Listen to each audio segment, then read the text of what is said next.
কড়ার এই যে পেঁয়াজ টমেটোগুলো ভেজে নিলাম, এবার এটাতে পেস্ট করে নেব।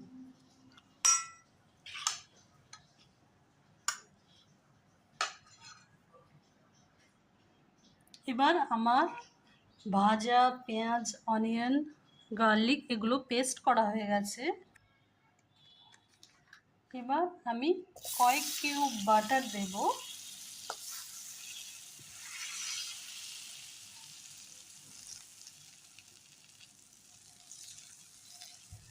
এই বাটারে চিকেনের পিসেসগুলো ভেজে নেব।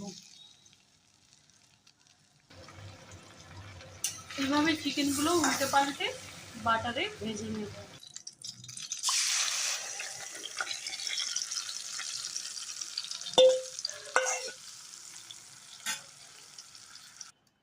গ্রেভিটা ঢেলে নিয়ে এবার আমি চিকেনগুলো অ্যাড করব।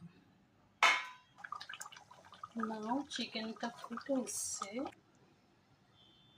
এবার একটু বাটার অ্যাড করে দেবো।